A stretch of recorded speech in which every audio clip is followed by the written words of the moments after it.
is something that everyone on the earth experiences. Doubt comes when we don't understand something or when we don't have enough information. But doubt really comes when we don't know for sure if something is true or not.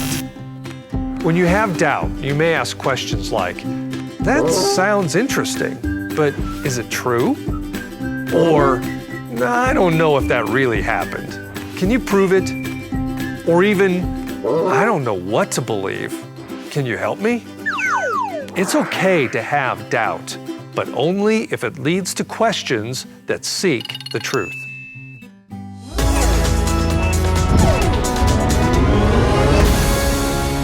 Hello, and welcome to my ongoing report focusing on the weeks after the death and resurrection of Jesus.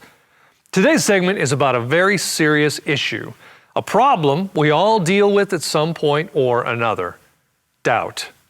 When you doubt something, it means you're not sure if it's true or if you should believe it. Everyone experiences doubt at some point in life, even people back in the days when Jesus lived.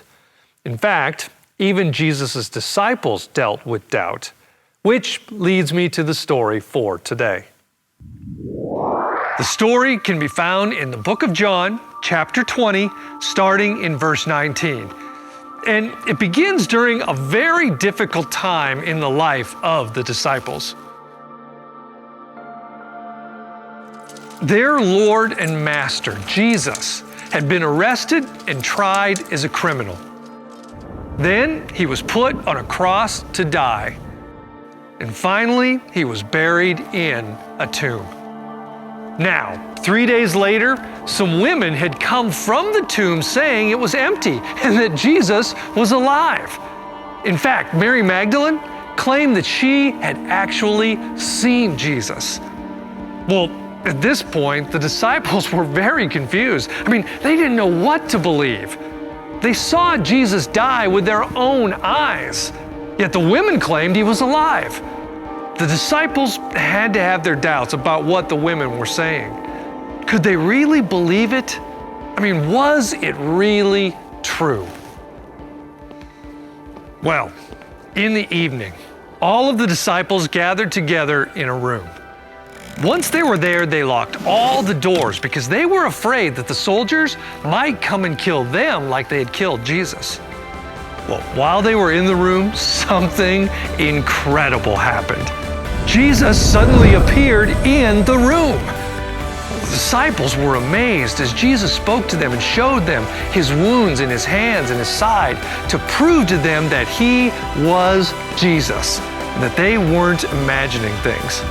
Jesus really was there, and Jesus really was alive. All of the disciples were very, very excited. Well, not all of the disciples. You see, one of the disciples, whose name was Thomas, wasn't there when Jesus appeared. Everyone saw Jesus but him. Later, when the disciples saw Thomas, they told him about seeing Jesus. But instead of getting excited or sad about missing the chance to see Jesus, Thomas did something else. He doubted. He didn't believe what his friends were telling him. Here's what was said. "We have seen the Lord!" "I won't believe it unless I see the nail wounds in his hands, put my fingers into them, and place my hand into the wound in his side." Now, we don't know why Thomas chose not to believe what the disciples had told him. But 8 days later, Thomas got exactly what he was asking for. Once again, the disciples were gathered together inside a locked room. And this time, Thomas was with them. Just like before, Jesus suddenly appeared and greeted them. Then he spoke directly to Thomas. "Peace be with you. Put your finger here and look at my hands. Put your hand into the wound in my side. Don't be faithless any longer. Believe." "My Lord and my God!" Thomas finally believed what the disciples had said. Jesus was alive. Jesus then said to Thomas, "You believe because you have seen me. Blessed are those who believe without seeing me. As we look at this story, it's important to note that it's okay to have doubts. Your parents or pastor or teachers will never be angry if you have questions about things you don't understand. Also, Jesus won't be angry if you have doubts. Look at Thomas. Jesus didn't get mad at him for having doubts. In fact, he appeared to Thomas to help him overcome those doubts. Jesus loved Thomas, and he loves you and me. He wants us to feel great about believing in him, and he wants to help us when we have doubts. You know, we don't get to see Jesus in the same way that Thomas and the other disciples did. And from time to time, we will have questions and we will have doubts. It's during these moments that we should pray to God about those doubts. We should also talk to our parents or pastor and spend time reading the Bible. These are all ways to seek out the answers we need to overcome our doubts. Well, that's all for this segment. Remember, it's okay to have doubts. However, when you do, you need to seek answers. And ultimately, like Thomas, choose to believe. Get ready.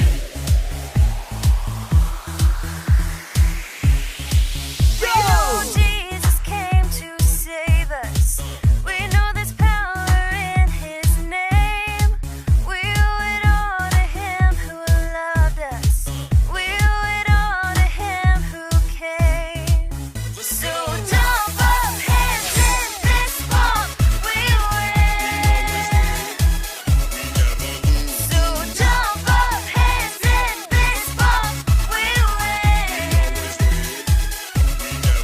We know Jesus came to save us. We know there's power in his name. We owe it all to him who loved us. We owe it all to him who came. So jump up, hands in this bump, we win. So jump up, hands in this bump, we win. So jump up, hands in this bump, we win. So jump up, hands in this bump, we win.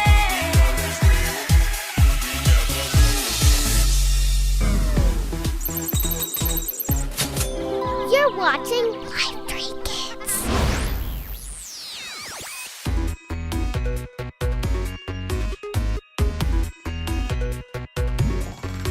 It's a great day to thank our God. It's the right time right now to give him praise. 'Cause he loves us more than we could know. Gonna sing it out, shout it out. Everybody let it out. Oh, oh, oh. Oh, oh, oh. Oh, oh, oh. Oh, oh, oh.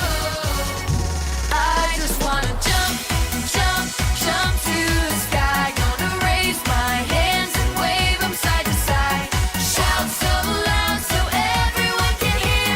Jesus is alive, hey, hey, and he loves me. And he loves me. God is perfect in every way.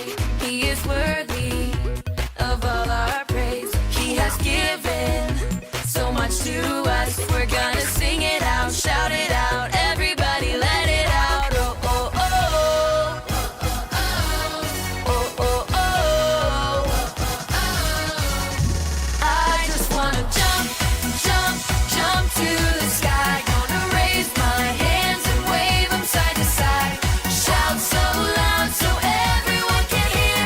Jesus is alive, hey, hey, and he loves me. I just wanna jump, jump, jump to the sky. Gonna raise